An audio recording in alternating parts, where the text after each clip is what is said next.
There it is, that familiar intro, which means it's time to welcome in friend of the program and perhaps the one and only reasonable Buckeye himself, Mark Rogers, who himself has a heck of a channel right here on YouTube, the voice of college football, where they don't take any breaks. They roll year-round, but we took a bit of a break, and now it is the premiere of our 6th season already here on Michigan Podcast. Mark, it's good to have you with us, brother. How are you? When you're working from a talent deficit, Steve, you can't take any breaks. See, that's the secret. You can't do that. I got to tell you, the amount of people that just freaking lost their minds over the fact that basically because Michigan's 4 players over the scholarship limit and will likely lose 3 to 5 guys who are probably just waiting to get their degrees and then we'll hit the transfer portal, okay? And we'll still probably end up second to Ohio State in terms of overall talent when it's all said and done. I mean, the amount of Ohio State fans I heard from that lost their damn minds over this, maybe I shouldn't be surprised. There's a reason they call y'all buck nuts, man. Maybe I shouldn't have been. And I mean, like just a terrible level of disrespect that they were 7. I don't make the rosters, dude. I just add up your points that are on the roster. That's all that I do, and we just got caught. This is kind of a year where this is the year where the class that didn't finish top 10 after Urban retired and Ryan Day took over kind of figures prominently in these ratings. But we're talking about right now they're the 7th most talented overall roster. It's not a power rating. I keep telling people that, okay? I was trying to fill in a missing gap from my power ratings on, all right, who's got, some guys maybe returning we haven't heard from yet, so they could be a surprise, or the other way, they could surprise us in a negative fashion. But what's your reaction to the team total talent ratings, which have Alabama and Georgia in the top 2 as they have been, or they've been in the top 3 every year I've done this, and they're way ahead of the field right now? So we'll dive into the conversation that you've started between Ohio State and Michigan. We'll go that route because I wanted to get there at some point. So I love what you do, Steve. You know that in regards to the total team talent rankings, because I think you probably have to continue to explain it, as I do to other people by extension over and over and over, that C.J. Stroud, Bryce Young, the proven great player who has reached his potential, equals the Graham Mertz, DJ Uiagalelei, who has had playing time but has proven, at least to this point, not to live up to the 5-star. Right. That equals the Quinn Ewers, Tyler Buckner 5-star that hasn't played a snap, hasn't shown us anything. Correct. Because every year, I don't know, I trying to predict who the Kenny Pickett is or the Joe Burrow is. If you could do that, dude, you'd be living in Vegas and not talking to schmucks like us for a living. But every year we have this guy, right? I mean, Kenny Pickett has been benched almost how many times at Pittsburgh, and last week he was the only quarterback picked in the first round of the draft.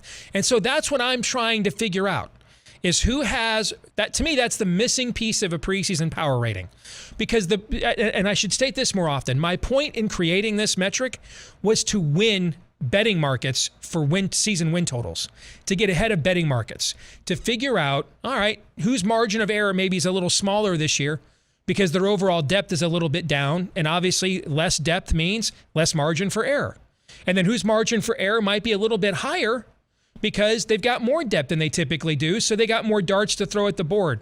That's it. It's not a power rating, and it was never intended to be. I would obviously not rank Ohio State 7th in a power rating heading into the season unless I just didn't like money. So the biggest variable in all this is not what's going on the field. It's the head coach on the sideline. Yeah.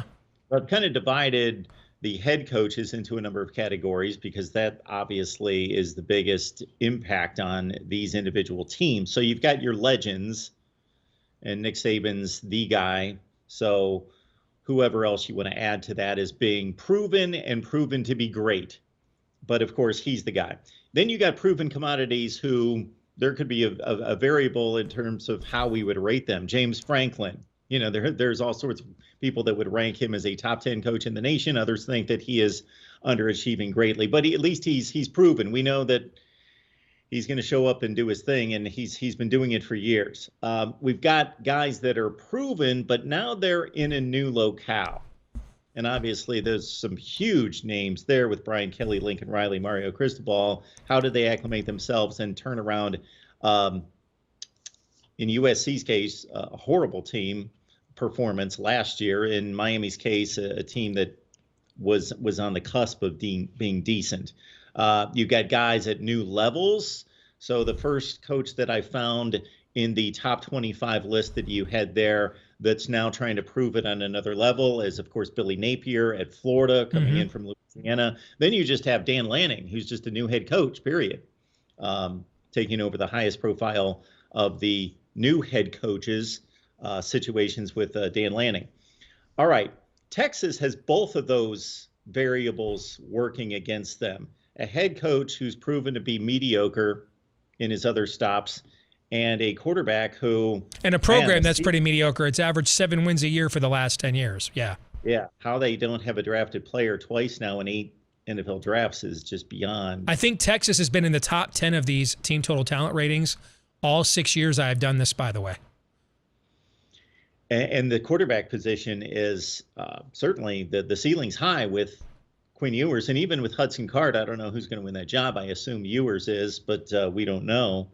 And I think Texas A&M's kind of a smaller version of that because their quarterback position is not great, and it may turn over to a inexperienced guy in Haynes King, who only started a couple of games before he got hurt last year. Okay, the other things that stand out to me, Steve, Georgia.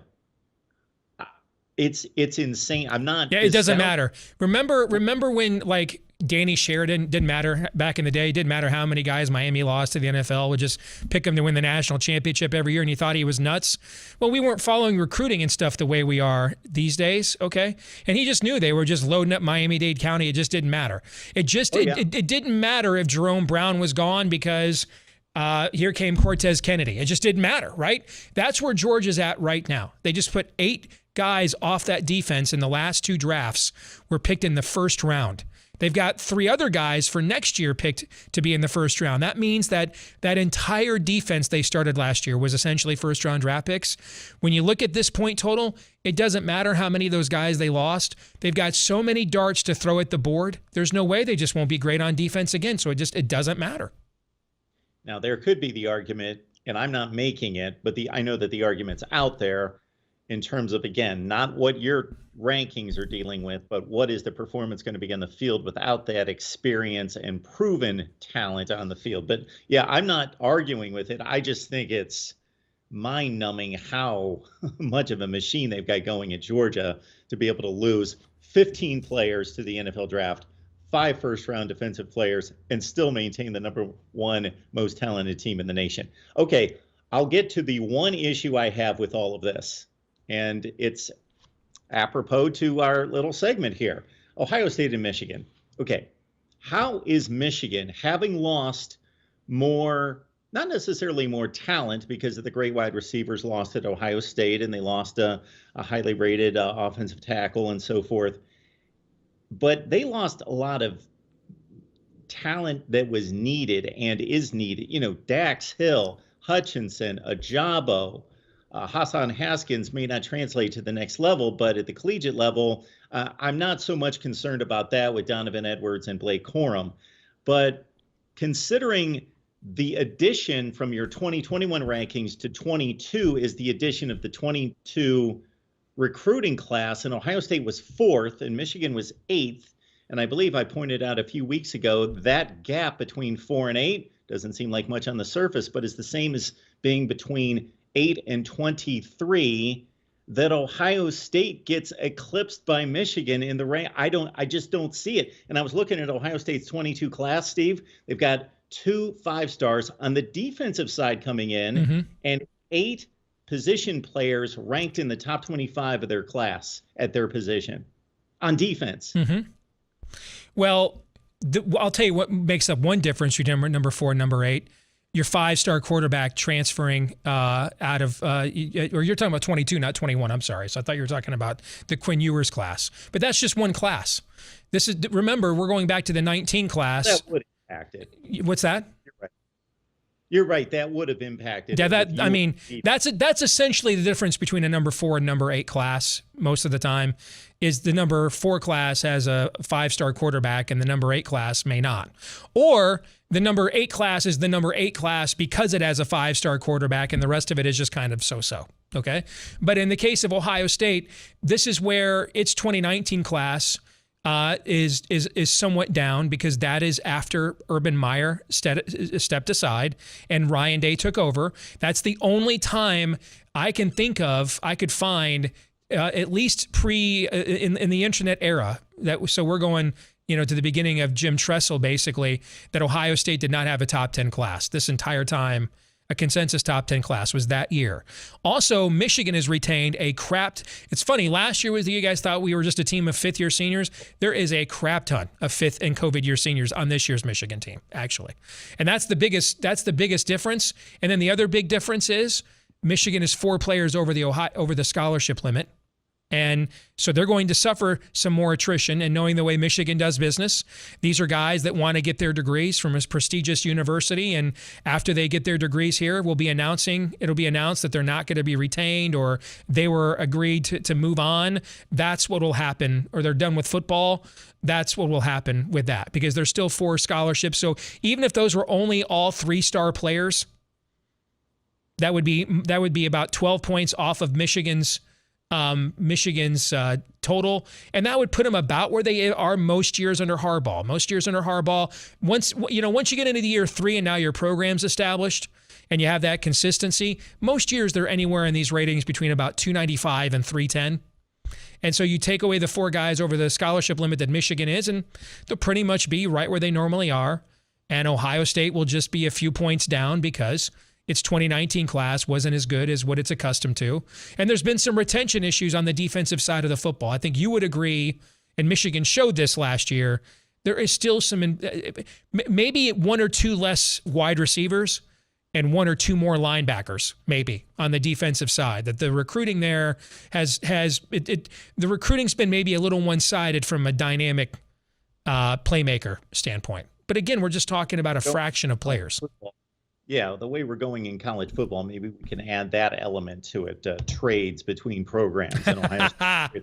Let me do this to you, Mark. Let me show you the Big Ten. Let's lay out the entirety of the Big Ten. You can see these numbers, okay? And so, where Michigan, Ohio State, Penn State, Wisconsin, Minnesota, Michigan State, and Purdue rank, because they're all in the top 25. And now here's the rest of where the Big Ten is right now. Nebraska at 259.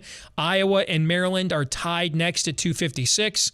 Rutgers, this is the best score Rutgers has ever had in the 6 years I've been doing this. Indiana at 243, Northwestern at 211, and Illinois is threatening with the lowest score I've ever had for a Big Ten team in the 6 years I've been doing this. And Brett Bielema has just decided, basically, remember he told us last year, I got too many guys on this team that aren't good enough to be on the team. So they're clearing out a roster there right now, and their point total kind of indicates that. So this basically tells you that the Big Ten East teams those top 3 are always more talented. Wisconsin is back up this year. They were kind of down in these depth ratings last year. They're back up this year. Minnesota is loaded with 5th-year and COVID seniors. Michigan State, of course, has become transfer portal U. And there's Purdue, who, if they had brought back David Bell and George Karlaftis, that would have put them right there next to Wisconsin atop the Big Ten West. So now that you can see the Big Ten as a whole, what are your thoughts? I'm still going to argue this Ohio State point to another degree. And this is just not me saying, okay, the eyeball test tells me that Ohio State's more talented than Michigan.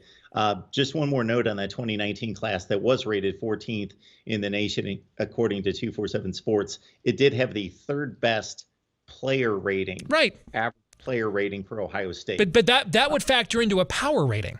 This isn't a power rating. It's a potential rating. It's how I help. It's what I think is the missing link when I'm doing a preseason power rating is who may have the players that could make a difference that I don't know who they are. That's why Bill Connolly doesn't do returning starters, but returning production, because there's so many sub packages and everything else with guys who never start but play a lot of snaps, right? So I'm trying to figure out who has been building up to a year And then who's maybe facing a cycle down year. That's what I'm trying to figure out. That's all. It's just one piece of information. That's it. Your list tells me this as well. Not that we didn't already know this. James Franklin is underachieving. No He's doubt. got a talented roster. He's 11 and 10 in the last 2 seasons, Mark. 11 and 10. Yes. 11 and 10. And if you're a Penn State fan and you're seeing mock drafts where Will Levis is the #1 pick in the draft, which is crazy, by the way, he won't be, but he's a first rounder on everybody's mock draft, and you're looking at year 12 of Sean Clifford, what are you frickin' thinking right now if you're a Penn State fan? I'm going to say it worse than that, Steve. 4 and 5 and 7 and 6 adds up to 11 and 11. Oh yeah, my math was bad. That's why I couldn't get into Michigan. There you go. I missed it. Yeah, it was even worse. 11 and 11 for Franklin, but my goodness, yes, and he wasted what could have been a great defense. What showed us at times was a very talented, near great defense last year. They wasted it. They lost about half of it. Okay.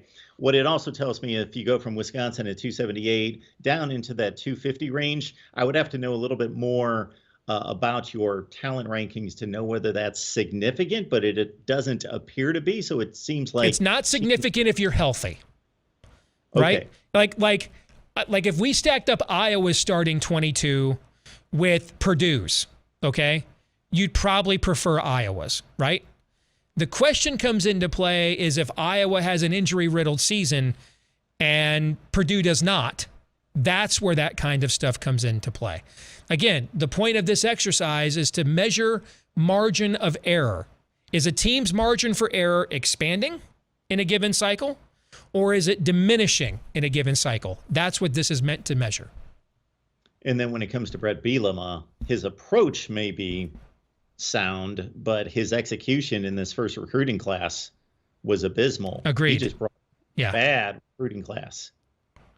Yeah, I think he's going to probably have to go the full Mel Tucker here and become now maybe academically they can't do it. I don't know enough about how, on a university level at Michigan, it's very difficult for us to take transfers that are not either grad transfers or freshmen, because the amount of credits that will transfer to Michigan that Michigan will agree to accept because of its snobbery is not high. And so there's not a lot of guys that want to just wipe out their sophomore year of credits to come to Michigan, right? And so if you're a freshman, you don't really care about what happened your first year. And if you're a grad transfer, that issue is settled because you've already got your degree. I don't know what Illinois' transfer policy is. I know for a fact Michigan State's transfer policy is pretty lax, because when I couldn't get into Michigan, I took advantage of their transfer policy and left my JUCO after 1 year. I couldn't get into Michigan, but I could get into Michigan State, which is typically a joke by Michigan fans, and I'm living proof that joke has truth behind it. So there you go. And then when you integrate the rest of that into the entire nation, I would be interested to see whether the recruiting rankings of the SEC dominating with typically 10 of the top 20, 12 of the top 25, something in that range, that should transition into your team talent rankings, because you're pretty much a believer, if I understand this, that Alabama and Georgia, being the very best and most talented teams in the country, that the rest of the SEC might be the best, but not by much over the Big Ten. Correct. And then I think if we're in a cycle year with an LSU like 2019, right, and that's an all-time college football team, but I just think Alabama and Georgia are Miami and Florida State in the 80s and early 90s, simultaneous. But your rankings tell us otherwise. What's that? Your rankings tell us, though, otherwise. No, they say that Alabama and Georgia are just way better at are recruiting at a level way above everybody else. That's what they say. But looking down the rest of the top 25 to 30, that the SEC does dominate the rest of that list. So A&M is third. That's 3 teams. Florida is 11th. LSU is 12th. So they've got 4 of the top 12 teams. Michigan, 5. Ohio State, and Penn State. And so the Big Ten has 3 of the top 12 teams. 5 for the SEC out of the top 12. Oh, you're right. Correct. 5 and 3. You're right. Yes. And then the last thing, this is way off the radar for our discussion, but Stanford, my goodness. So I'm not understanding the metrics, but I'm also seeing that you've got them, I believe, 15th in the country. They're 11 and 19 the last 3 years. Yep. Their recruiting rankings are 1943-21. I'm not getting how that's transitioned. Now, I would get how it would have transitioned marginal recruiting classes that overachieved, a la a Northwestern of 2 of the last 4 years. You ever heard the saying, make it up in volume? Yeah, like Northwestern's a good example of what you're talking about. Make it up in volume. In other words, if you don't have a product that you can sell for a very high price singularly, you try to sell lots of iterations of a product that you can sell cheaply. You make it up in volume. This is a year where Stanford was not blown away by the loss of guys who could not get into grad school. That's killed them the last few years. The amount of guys they've lost to the transfer portal who couldn't get accepted to grad school, and then their senior classes were just decimated. This is a year where that didn't happen. They got also a 5-star quarterback returning in Tanner McKee. So this is a cycle up year for them. I mean, if I were, like, I'll tell you right now, Stanford's 80-1 to win the Pac-12. Now, last year, I bet Utah 15-1 to win the Pac-12. That was one of my best bets on my Patreon page. That win helped pay for my family's Universal spring break vacation back in February, okay? I'm going to bet Stanford 80-1 to win the Pac-12. I don't believe they will win the Pac-12. But I think they return enough depth, and the Pac-12 is so bad that at 80-1, I'll put 10 or 15 bucks on it, sure. You know what I will strongly bet is if Stanford has a win total of like 5 or 5.5 or 6, I will absolutely be recommending Stanford over that win total as one of my best bet win totals for this year, because it's clear from a depth standpoint, they're in a cycle up year. Do I think Stanford has the 15th best starting lineup in college football? No, I don't. But do I think that their roster is poised to get back to being competitive in a postseason team this year? Yeah, particularly when you compare it to the rest of the Pac-12, which is not very good. The Pac-12 collectively is the lowest rated slot of teams in this I've ever had. And in fact, there's no one that's even actually close. So that makes sense.